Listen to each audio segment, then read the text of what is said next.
గమనించండి, ఆలోచించండి. రాజకీయ కుట్రల్లో భాగంగా మొదలేం చేసిండ్రు? ఒక దిక్కేమో బదనాం చేసిన మొదలుపెట్టిండ్రు. కాళేశ్వరం పేరు మీద, ఇంకో దాని పేరు మీద, ఇంకో దాని పేరు మీద విపరీతంగా బదనాం చేసిండ్రు. ఆ తర్వాత రెండోది ఏం చేసిండ్రు? మనం అధికారంలోకి రావాలంటే ఏం చేయాలి అని ఆలోచన చేసిండ్రు. చేసి నోటికి ఎంత వస్తే అంత చెప్పాలి. ఆ రోజు ఇట్లాంటి పిల్లలందరినీ రెచ్చగొట్టిండ్రు. ఆ రోజు పిల్లలందరికీ ఏం చెప్పిండ్రు? 2 ఉద్యోగాలు ఉడగొట్టుండ్రి. కేసీఆర్ ఉద్యోగం ఉడగొట్టుర్రి, కేటీఆర్ ఉద్యోగం ఉడగొట్టుర్రి. మీకు 2 లక్షల ఉద్యోగాలు వస్తాయి.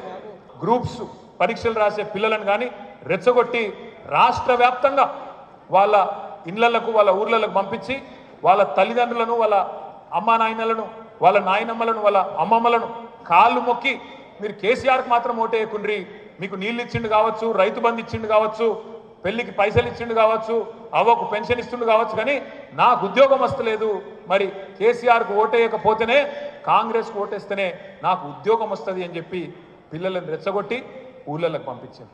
అట్లాగే నోటికి ఎంత వస్తే అంత ఇష్టమైన హామీలు. కేసీఆర్ 2000 పెన్షన్ ఇస్తుండు కదా, నేను 4000 ఇస్తా. కేసీఆర్ 4000 ఇస్తుండు కదా, నేను 6000 ఇస్తా. కేసీఆర్ రైతు బంధు 10,000 ఇస్తుండు కదా, నేను 15,000 ఇస్తా. కేసీఆర్ లగ్గానికి 1,00,000 ఇస్తున్నాడు కదా, నేను తులం బంగారం కూడా ఇస్తా. కేసీఆర్ కళ్యాణ లక్ష్మి పెళ్ళి అయినాక వస్తున్నది, మీరు లగ్న పత్రిక పెట్టుకోండి, నేను వెంటనే మీకు అదే రోజు తులం బంగారము 1,00,000 రూపాయలు మీ అకౌంట్లో ఇస్తా. ఇక రైతులనైతే 1 కాదు 2 కాదు, ప్రతి పంటకు 500 బోనస్ ఇస్తా. మీకు ఒక్కొక్కలకు 2 లక్షల రుణం మాఫీ చేస్తా. అర్జెంటు గురుకుండ్రి 2 లక్షలు తెచ్చుకోండి అని చెప్పి రెచ్చగొట్టి నోటికి ఎంత నరం లేని నాలుక కదా, ఎటు పడతాడు తిరుగుతుంది కదా, ఎటు పడతాడు మాట్లాడినరు.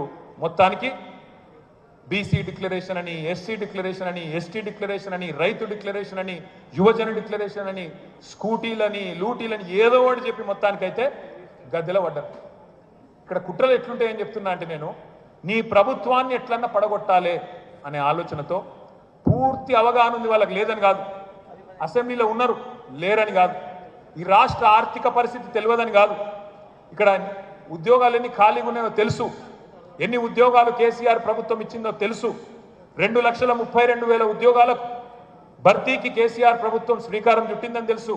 అందులో 1,54,000 ఉద్యోగాలు, 1,62,000 ఉద్యోగాలు నింపిందని తెలుసు. అయినా భారతదేశం మొత్తంలో ఎక్కడా ఏ ప్రభుత్వం కూడా ఇన్ని ఉద్యోగాలు ఇవ్వలేదని కూడా తెలుసు.